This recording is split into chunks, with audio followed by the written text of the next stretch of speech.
Alfred Wegener. Doesn't the east coast of South America fit exactly against the west coast of Africa as if they'd once been joined? Wrote Wegener to his future wife in December 1910. This is an idea I'll have to pursue. The following fall, Wegener came across scientific papers promoting the dominant theory that Africa and South America had once been connected by a continent-sized land bridge that had since sunk into the sea. They cited as evidence fossils of identical animals that had lived in both areas simultaneously hundreds of millions of years ago. Wegener wondered if the similarities among organisms could be due not to land bridges, but to the continents having been joined together at one time. As he later wrote, a conviction of the fundamental soundness of the idea took root in my mind. Wegener was fascinated and searched out other papers about such continental coincidences. As he read, he became more and more confident in his hypothesis that the continents had once been joined, and he would boldly champion this idea for the rest of his life. Wegener assembled an impressive amount of evidence to show that Earth's continents were once connected in a single supercontinent. Wegener matched up rocks on either side of the Atlantic Ocean like puzzle pieces. For example, the Appalachian Mountains and the Caledonian Mountains fit together, as do the Karoo strata in South Africa and Santa Catarina rocks in Brazil. Another important piece of evidence in the continental drift theory are fossils. Fossils, along with other geologic evidence, show that most of the continents used to have startlingly different climates than they do today. Wegener also pointed out that there are various examples of fossils found on separate continents in no other regions. This indicates that these continents had to be once joined together because the huge oceans between these land masses act as a type of barrier for fossil transfer. 4 fossil examples include the Mesosaurus, Cynaegnathus, Lystrosaurus, and Glossoterus. The Mesosaurus is known to have been a type of reptile similar to the modern crocodile, which propelled itself through water with its long hind legs and limber tail. It lived during the early Permian period, and its remains are found solely in South Africa and eastern South America. Now, if the continents were in still their present positions, there's no possibility that the Mesosaurus would have the capability to swim across such a large body of ocean as the Atlantic, because it was a coastal animal. The now extinct, I'm going to struggle with these pronunciations, guys. The now extinct Cynonathus, which translates to dog jaw, was a mammal-like reptile. Roaming the terrains during the Triassic period, the Cynonathus was as large as a modern wolf. Its fossils are found only in South Africa and South America. As a land-dominant species, the Cynonathus would not have been capable of migrating across the Atlantic Ocean. The Lystrosaurus, which translates to shovel reptile, is thought to have been an herbivore with a stout build like a pig. It's approximated that it grew up to 1 meter in length and was relatively dominant on land during the early Triassic period. Lystrosaurus fossils are only found in Antarctica, India, and South Africa.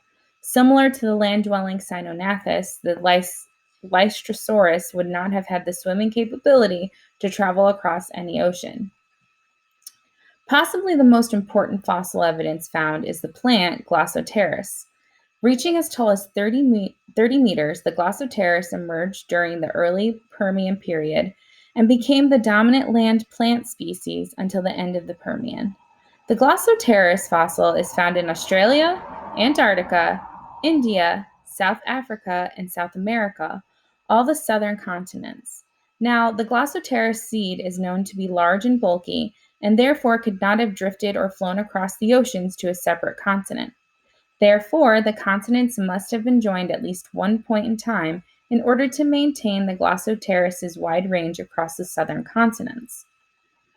If the continents of the southern hemisphere are put together, the distribution of these 4 fossil types form continuous patterns across the continental boundaries. On January 6, 1912, Wegener startled scientists at a meeting of the Geological Association in Frankfurt with his radical thoughts.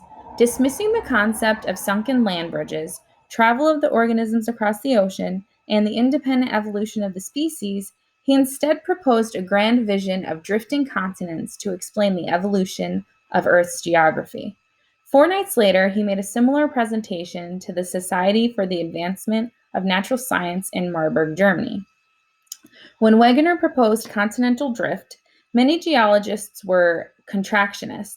They thought Earth's incredible mountains were created because our planet was cooling and shrinking since its formation, causing wrinkles on Earth's crust. If this were so, the mountains should be spread evenly over the Earth. Instead, mountain ranges occur in narrow bands, usually at the edge of a continent. Wegener said they formed when the edge of a drifting continent crumpled and folded, as when India hit Asia and formed the Himalayas.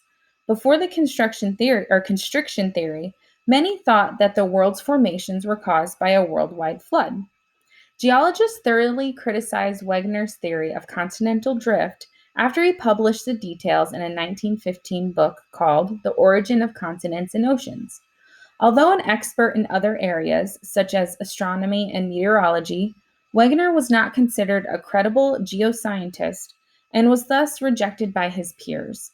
Another part of the opposition was because Wegener didn't have a good explanation for how the continents moved apart. "Utter damned rot," said the president of the prestigious American Philosophical Society.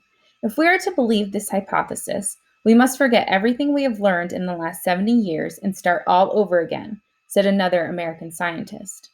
Anyone who valued his reputation for scientific sanity would never dare support such a theory, said a British geologist. Thus, most of the scientific community ridiculed the concept that would revolutionize the earth sciences and condemned the man who dared to propose it, Alfred Wegener. Despite his incredible evidence for continental drift, Wegener never lived to see his theory gain wider acceptance. He died in 1930 at age 50, just 2 days after his birthday, while on a scientific expedition in Greenland. After his death, Wegener's compelling concept continued to attract a few advocates over the next several decades. Then, beginning in the mid-1950s, a series of confirming discoveries in paleomagnetism and oceanography finally convinced most scientists that continents do indeed move. Moreover, as Wegener had predicted, the movement is part of a grand-scale process that causes mountain building, earthquakes, volcanic eruptions, sea level fluctuations, and apparent polar wandering as it rearranges Earth's geography. Geologists call the process plate tectonics, after the large moving plates that form the planet's outer shell. These plates carry both continents and seafloor. The driving force behind plate tectonics is convection in the mantle. Though most of Wegener's observations about fossils and rocks were correct, he was outlandishly wrong on a couple of key points. For instance, Wegener thought the continents might have plowed through the ocean crust like icebreakers smashing through ice. Despite a few significant differences, Alfred Wegener was right in most of his major concepts.